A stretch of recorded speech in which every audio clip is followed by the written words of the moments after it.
Welcome to Monster Recap. Today I'm going to explain the 2020 adventure fantasy film titled Monster Hunter. Spoilers ahead, watch out and take care. It is said that there are new worlds out there, hidden from the perception of our senses. In this particular new world, humans coexist with a wide variety of large and savage monsters. There's also a mystical tower in the middle of the desert that is always surrounded by black clouds and lightning, and that's where a sand ship led by the Admiral is currently sailing to. Their trip is suddenly interrupted, however, when they're attacked by a monster that lives in the dunes called Diablos. It tries to knock over the ship by pushing it with its giant body, so the Admiral rushes to the wheel and tries to steer the vessel out of the monster's way. The escape is successful, but sadly, when trying to rescue Handler from falling off the ship, the hunter falls instead and is left behind in the desert. On Earth, Captain Natalie Artemis and her security team, formed by Lincoln, Marshall, Dash, Steeler, and Axe, are searching for a missing team of soldiers in the desert. The only clues they have are a recording of their SOS message and the wheel tracks on the road that suddenly come to a stop, as if the vehicle that left them had disappeared in thin air. There are also some mysterious rock markers near the road with symbols they cannot read. Suddenly, a dark storm appears in front of them, moving at a frantic speed. The team gets on their vehicles in order to escape as the storm hits all the mysterious markers with lightning, making the writing on them blow up. No matter how fast the team drives though, the storm is faster and soon reaches their cars, engulfing them inside a portal as the vehicles fall off the edge of a cannon. The cars are pushed by the wind, they roll and turn over and over, throwing the people inside off their seats. When they finally land and the soldiers come out, they notice the storm has backed off and is floating above a mountain area with various structures that aren't on their maps. This desert they find themselves in is full of sand dunes as well, which should be impossible because the nearest dunes should be 20 clicks away. All their electronics are fried, and not even their compass is working, so they decide to try to return back to base by navigating using the sun. Axe tells them to wait, however, when he finds something, it's the cars used by the lost team. There are bodies next to them, burned to such an extreme that couldn't be accomplished by a flamethrower. There are other things around, glass shards, which indicate something exceedingly hot having melted the sand, and empty bullets, which means the dead soldiers defended themselves from something. Yet whatever it was, it hasn't left marks on the sand. Getting worried about whatever it is that caused this, the team gets back on their cars and leaves the area, unaware that Hunter is watching them through his spyglass. But they stop again when they find one more mind-blowing thing, a giant animal skeleton, bigger even than a dinosaur. Taking advantage of their stop, Hunter shoots an arrow at them, and the soldiers respond by opening fire until Artemis grabs the arrow and asks them to stop. It only has chalk on it, a warning signal. At that moment, Diablo surges from the sand and begins chasing the squad as they try to escape on their cars. No matter what they shoot at it, it is impervious to all of it, and eventually it comes close enough to hit one of the cars and knock it over a couple of times, killing Axe. Steeler manages to run away before the car gets crushed and jumps on the Jeep with the others, but they don't manage to get too far before Diablos knocks over this car as well and impales Steeler with his tusk. Right before dying, he throws a couple of grenades at the monster, which don't hurt him but offer an opening for his team to hide among the rocky formations. As Hunter shoots a smoke arrow at Diablos to slow it down, the squad enters a cave with an entrance too small for the monster to follow them, so it gives up for now and leaves.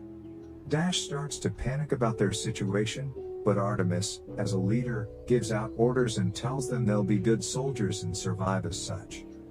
Her words are interrupted, however, when she's suddenly taken by a spider-like monster called Nerskala, which stings her and injects her some paralyzing venom before dropping her and running away when the soldiers start shooting at it. Marshall and Lincoln try to give Artemis CPR to no avail, and Dash begs them to get going, because more Nersillas are coming out now that night has fallen.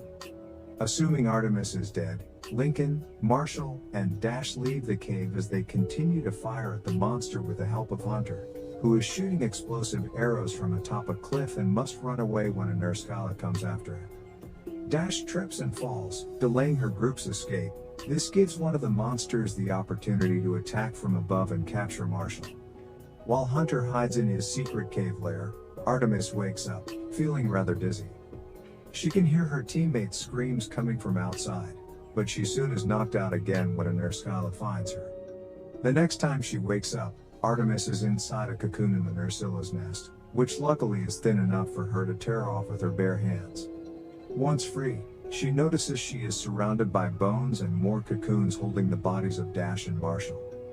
Fighting off the dizziness and the pain, Artemis picks up her teammate's fallen pouch and retrieves 2 flares, an oxygen can, and a bunch of bullets.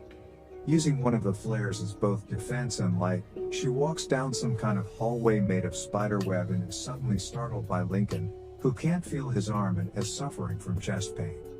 Unaware that the monsters are following them, Artemis helps Lincoln walk towards an exit when her flare goes off. In the time it takes her to turn on the other one, a nurse Skyla appears in front of them, which Artemis keeps at bay with her new flare. Things get complicated though, when Lincoln feels more pain on his body and tears off his shirt only to find out there are hatching eggs on his wound. The nurse Skyla grabs him and takes him away, and when it tries to do the same with Artemis, she lights it on fire by combining the flare with the oxygen can, causing the whole nest to burn.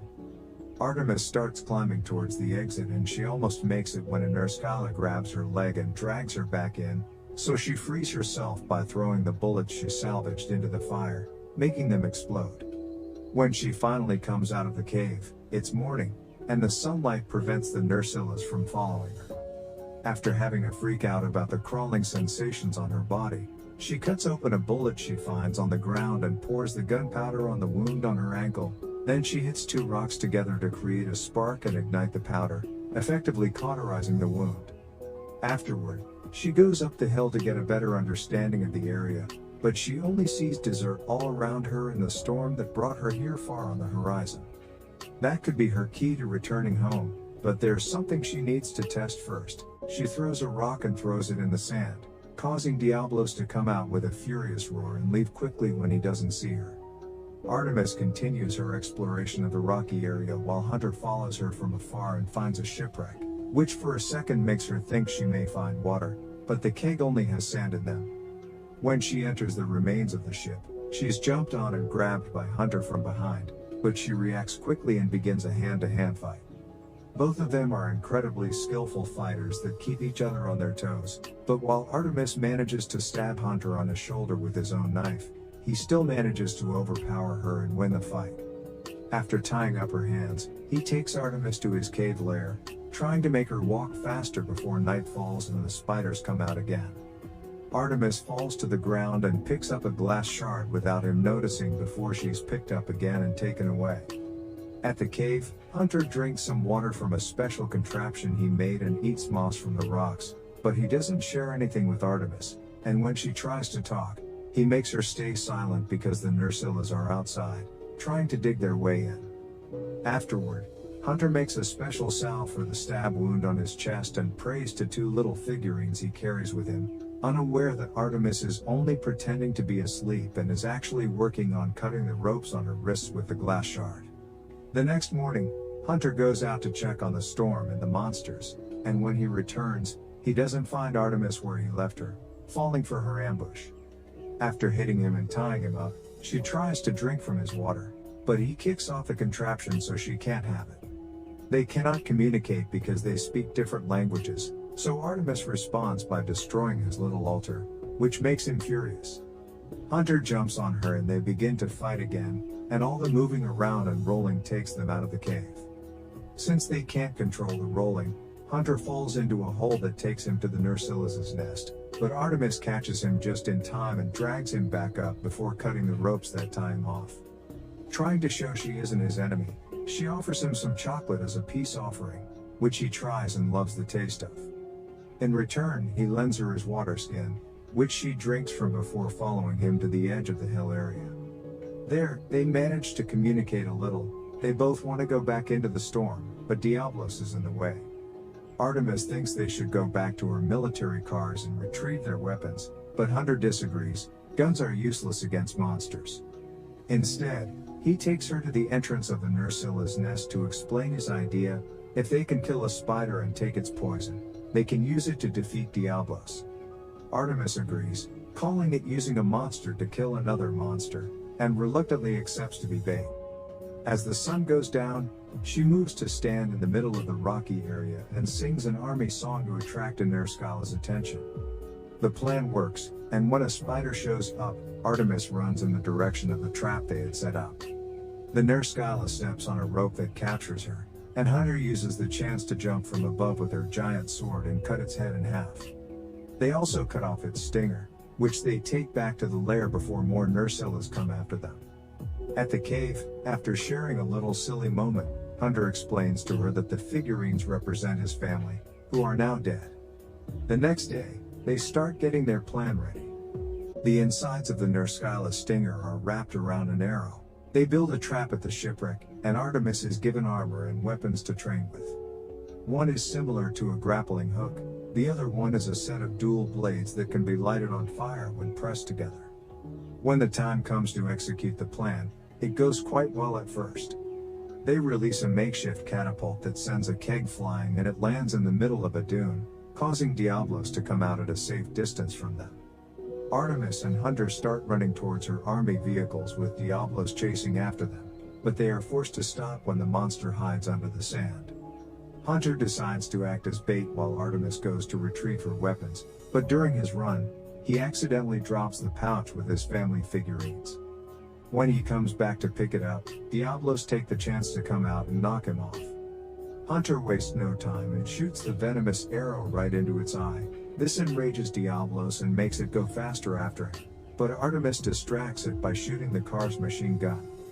Diablos is starting to feel dizzy because of the venom, but bullets are still not enough to hurt it, so it comes closer and knocks over the car after Artemis hides in it. The monster continues to follow her when she gets out, and Hunter takes advantage of this distraction to jump on its head and impale his sword in the middle of it. Sadly, it doesn't go deep enough, so Diablos shakes him off his body and sends him flying until he hits the other car.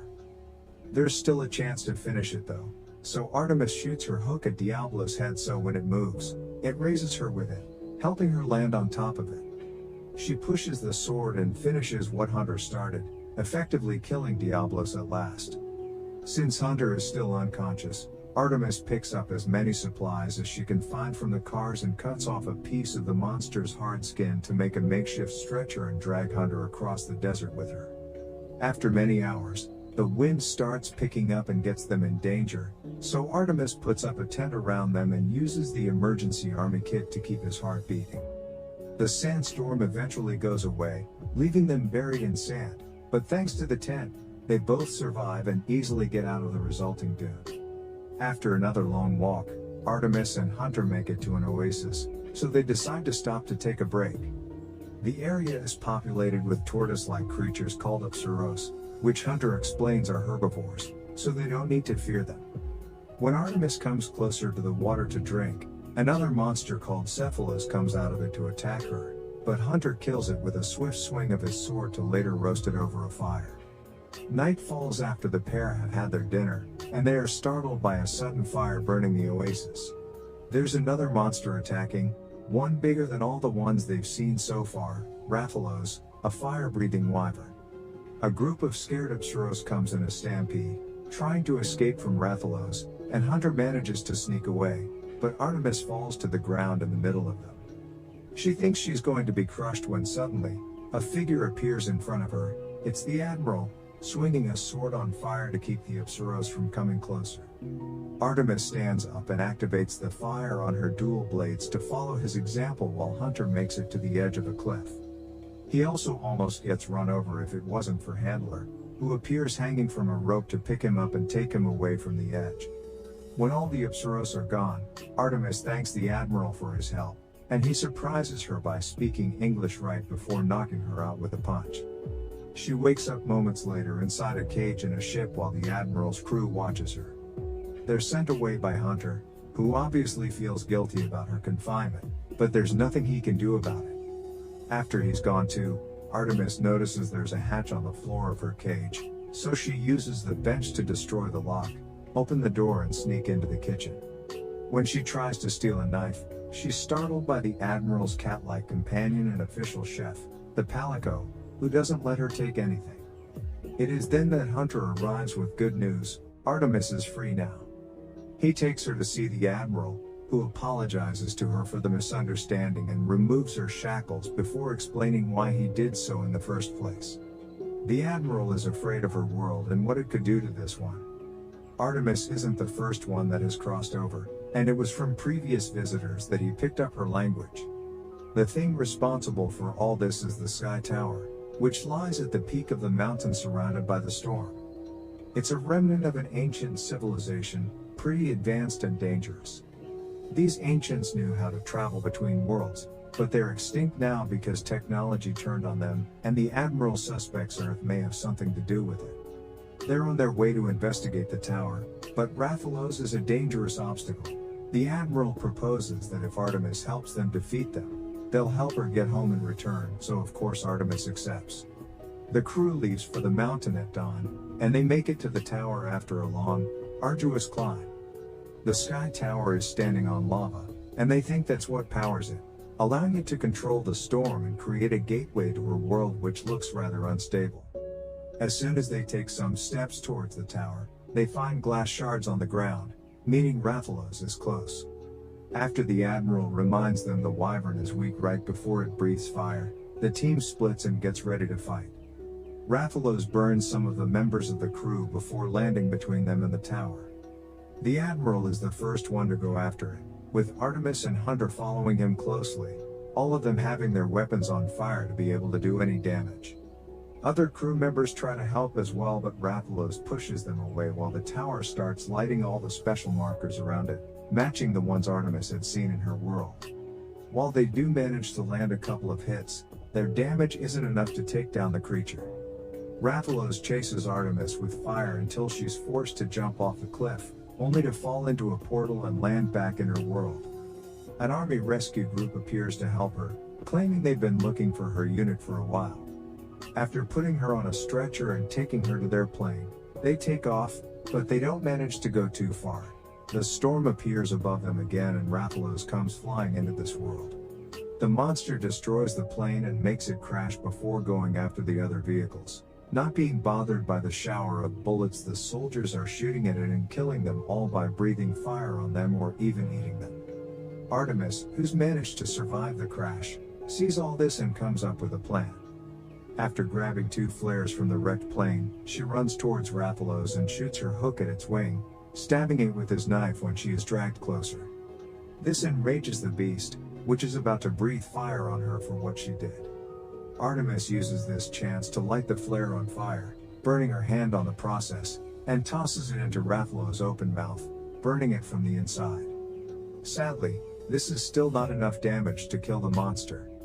It raises again, ready to attack Artemis, but it's interrupted by Hunter, who starts shooting some of his explosive arrows. One of them manages to get inside Rathalos through a wound left by the flare, and this is the final hit needed to kill the beast at last.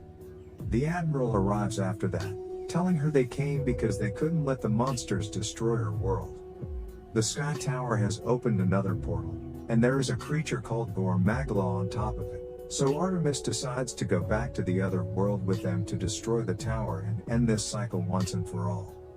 She, Hunter, and the Admiral go after the new monster, pushing it back into its world as the chef Palico joins the fight. Unknown to them, a mysterious cloaked figure observes the battle from the top of the tower. Make sure to subscribe and turn on notifications so you can watch more videos like this.